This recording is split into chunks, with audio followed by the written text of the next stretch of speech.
What could be worse than being from the 21st century and getting a poorer economy than the elders? Everyone draws attention to millennials' innovative technology and easiest way of life in general, but no one discusses the worst economic problem that younger generations face. You will be more curious to know the details after learning about the result of the studies cited by the Young Invincibles. It concludes that young adult workers currently make $10,000 less than young adults made in 1989.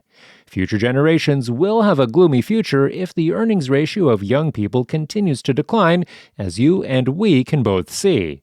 The question that emerges in this situation is why, despite having the best degrees from the top institutions, the earning ratio of the younger generation is so low compared to earlier generations. It was commonly expected that the coming generation would be wealthier than the older ones. The reality is turning out to be completely different. Keep watching the video to know more about why successive generations are not becoming wealthier than their parents.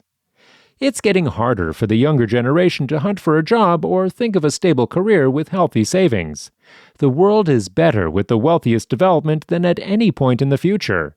Do you remember the era of baby boomers, the people born between 1946 to 1964 who worked hard to build a successful career? Then, how is it possible for generations to be poorer than the ones before them in a world that is richer overall? Before we answer all your questions and clear up your confusion, you have to answer us. Is it preferable to be born into a large cohort with many individuals your age, or a small cohort with few people your age? Also, pay attention to the big red subscription button. As soon as you click it, you will be taken to the wealthy side, the life you deserve, where you'll find hundreds of videos. These videos contain the answers to almost any question you may have. There are also daily updates, so if you want to stay tuned, remember to turn on notifications. We can hear most of you saying, small cohort with few people. And why not? A small cohort means reduced rivalry for necessities like natural resources, social services, housing, and admission to prestigious universities. If a small cohort is strongly associated with happiness, how could baby boomers be wealthy yet be a vast population? According to a British politician, author, and demographer, it is preferred to be a part of a larger cohort because it provides more influence in the marketplace and more voting power on generational issues. The baby boomers voted for measures that benefited them while they were young. Strong family support networks, free or inexpensive higher education, and robust social assistance. When they reached the pinnacles of their careers, their voting habits once again changed. A large portion of the population supported lower income taxes, fewer business regulations, and zoning laws that would protect the value of their homes on a smaller scale. Since only a limited number of single-family homes could be developed in the suburbs with regulated construction standards, houses became more significant and attractive locations were more in demand. In the 1950s, homes were essential assets.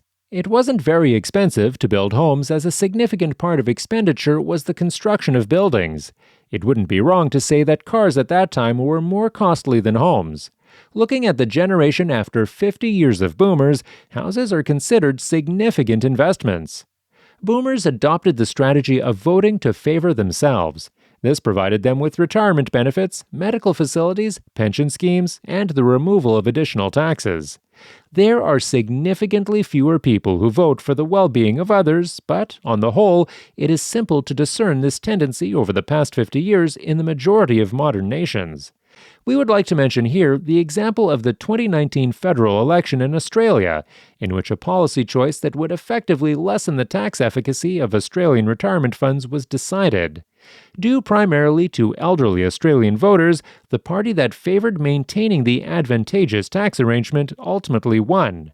Another similar election held recently in the same country resulted in the winning of the opposition party, as they declined their plan to change retirement account taxes. An election study in 2017 proved that political parties had divided their audience between old and young, from rich and poor. It is clear now that the decisions taken by the ruling government primarily affected the wealth status of the young generation. If you are a millennial, imagine how much better your life would be if you started receiving free secondary or college education.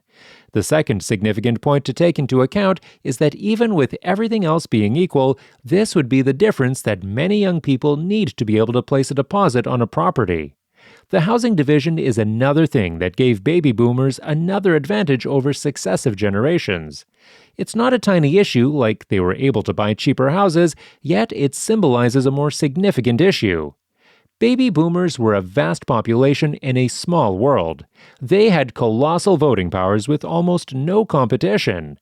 Because there was a smaller pool of available labor, there was less rivalry for everything, including jobs.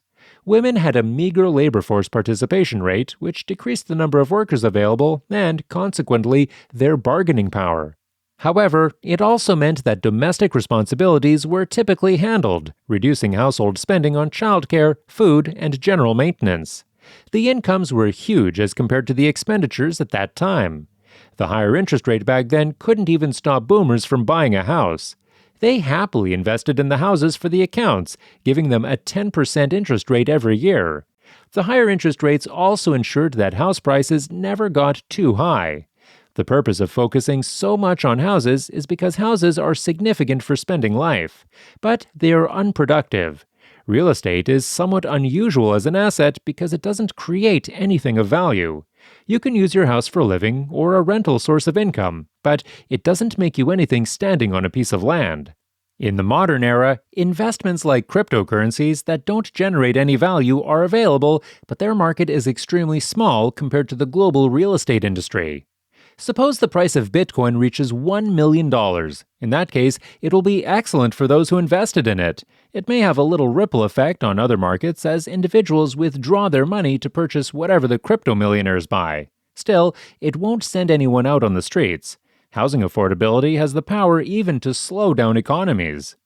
If the housing price in a city of any country rises, it means that people won't be able to work in such a city. The central part of the monthly salary of a middle-class person will go to paying rent. The landlords will feel lucky enough to own houses in such a city. But again, this money can't be reinvested in any company, business, or stock. Most probable, the money earned by the property will be reinvested in real estate. It will resultantly add it to the real estate industry, making it more expensive. This way, the money ends up getting spent on unproductive assets. Reduced social and geographic mobility is another effect of higher housing costs. Enjoying till now? Please hit the subscribe button now, like, share, and comment. And yes, keep watching. Research has shown that 52% of young adults ranging from 18 years to 28 years prefer to live with their parents. The percentage is rising due to the COVID effects and high inflation rates. These adults' financial budget gets managed with their parents' monthly income. If these adults are offered a job out of the city, they have to compare what it would cost them to live in another city on their own, or whether they will be able to manage their expenses in their salary or not. This will stop them from getting a good job, and the company could lose a productive worker. The wealth condition in a specific generation has vast effects on entire economies. These effects keep getting huge as time passes from generation to generation. Japan is a major example in this regard, even if they don't have housing issues like other countries in the West. The ultimate truth is that people die, leaving their property which gets passed on to the next generation. Therefore, the accumulation of wealth within a single generation is, at most, a passing concern. Let's say that boomers died, leaving their wealth behind. This property gets transferred to the next generation through private family businesses. The people who inherit these businesses are usually unwilling to run them due to a lack of capability. These small businesses end in this way, and the economy faces a massive loss due to them, which runs due to numerous small businesses.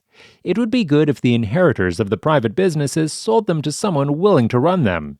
If the money earned by profits gets handed down to the older persons, the chance of building a functioning economy gets lessened. People who are waiting to be old enough to start living their lives cannot sustain an economy. This is known as the intergenerational wealth dilemma by economists. Commonly suggested solutions include wealth and inheritance taxes. Still, even if they were to be successful, they would not be well received by the sizable voting majority that brought us to this point in the first place. You need to stop and ask yourself, are boomers responsible for all of this? Although some intergenerational squabbling might be amusing, it won't be particularly helpful to blame one generation for the economic problems we are currently facing. Voting while observing the personal benefits is people's right and is what lays the base of democracy. There's nothing wrong with it. To stop this blame game, we need to observe the economies where this has not happened. China is the best example to mention here, as it is the second largest economy in the whole world. The baby boomers in China are known as the lost generation because of low economic growth and dysfunctionality. The last part of the 20th century, as compared to today, was very progressive yet peaceful. Lots of cheap energy was made from fossil fuels, and people took advantage of that time of international trade. It's the last piece of the puzzle we are going to place. People often don't return to poverty after they reach extraordinarily high levels of wealth. We are talking about multimillionaires and billionaires here. These statistics will be distorted by the group of billionaires from this age, making them appear worse than they actually are. The average person would be a millionaire in a group of people. One is a billionaire and the other 999 are unwealthy. These millionaires may be very old currently and soon going to be outdated. Similarly, let's look at China, where voting doesn't happen traditionally. People who are wealthier due to strong economic backgrounds have the power to turn the policies in favor of the general public. This concludes today's video. The main lesson we took away is that we are less fortunate than our elders due to our own mistakes. If we don't act right once to stabilize our economy, the next generation's prospects will be bleak. Did you enjoy the video? Please hit the subscribe button, like, share, and comment.